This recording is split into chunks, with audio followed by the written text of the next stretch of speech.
has the music industry actually changed for the worse? We're talking about that and a lot more coming up next.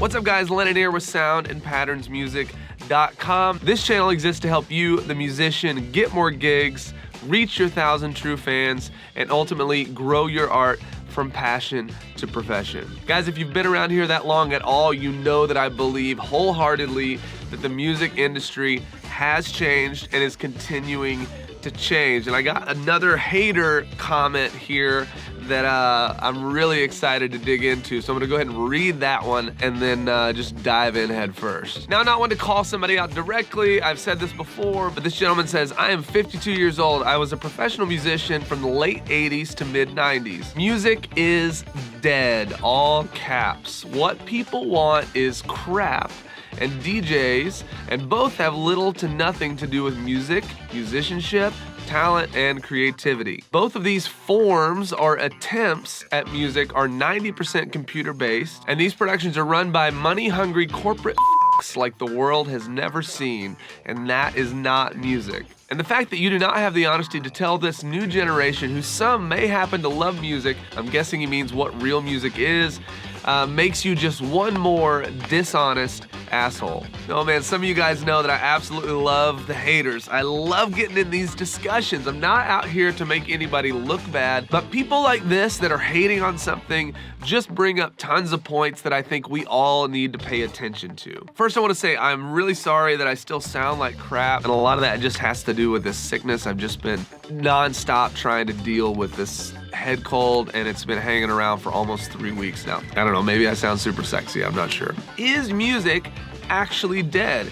Some would say yes, for many reasons, including what this gentleman has sort of said, but another side of that is also that it's really, really hard to sell your actual music these days. We have streaming sites like Spotify that are putting the music out for free, and then the artists are getting next to nothing for their streams. So I would argue that music is not actually dead at all. I would actually say that more music is being consumed now than there ever has been in the state of the industry. I think it's just being consumed in different ways, right? So when you go on Netflix and you're binge watching television shows, there is music incorporated in almost every single piece of content that you're watching, and there's more content being put out now than ever before. Where I think a lot of us are missing the mark as musicians and artists is that we're afraid to actually become more creatives. We have to start thinking of ourselves more in this umbrella of a creative and not just a musician. All right, so let's take it back to this guy and what he has to say. I want to go ahead and read my response to him, and if you guys agree with me here, I'd love to know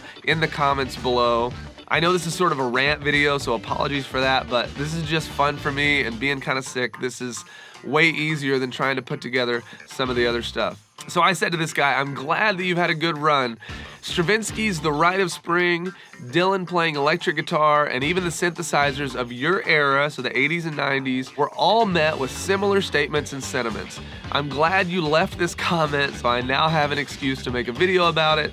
I hope you'll subscribe so as not to miss it. In every era of new technology, it affects everything that happens, so it's affecting the music that's being made. You know, in the 60s, when synths started to actually come on the scene and be used in pop music, people couldn't believe that these computers were starting to make the sounds that produced the music that was being released. They just couldn't believe it. A good friend of mine said it this way, and I thought this was amazing. I said to him, I mean, I love classics for sure. I mean, I really do. I love classic funk music, classic rock.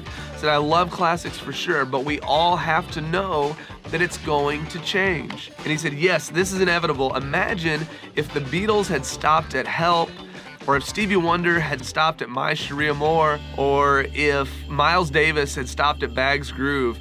You know, all of those are awesome records, but so much came after that. I thought that was such a poignant way to put this. We have to know that everything is going to evolve, and you can either stick around and be a part of the movement and shift on not only a musical but a business side of the industry, or you can choose to just stick with what has worked in the past and be left in the dust. It's the way everything works in this world. We have no choice, right? Computers are literally the new instrument, and a lot of these guys that are digging so deep into the classic mindset mentality where they're refusing to embrace that, they couldn't make a modern pop production to save their life.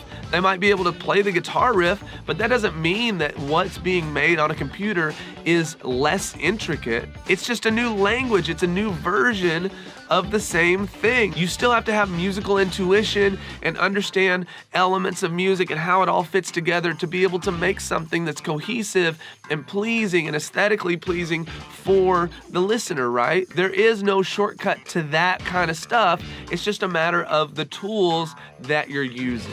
And guys, that's what I'm here for, is to help you understand and utilize the more modern tools of the music industry so that you can actually start to set yourself apart from those that are refusing to play the new game. And I cannot be more adamant when I say so many people are refusing to dig in to the promotional and marketing materials that they have available to them in order to reach their 1,000 true fans. They're just not willing to put in the legwork, and they believe that all it takes is a great song. And I'm here to tell you that that is maybe true for 1 in a million people. For the rest of us that are actually trying to make a living doing this thing, you gotta put in the work, you gotta know the tools, and you need to make sure that you're doing it right. And that's why I'm here, is to help you do that. So you can check out this video right here that's gonna help you take a very logical next step in your music business, and I will see you guys in the next video.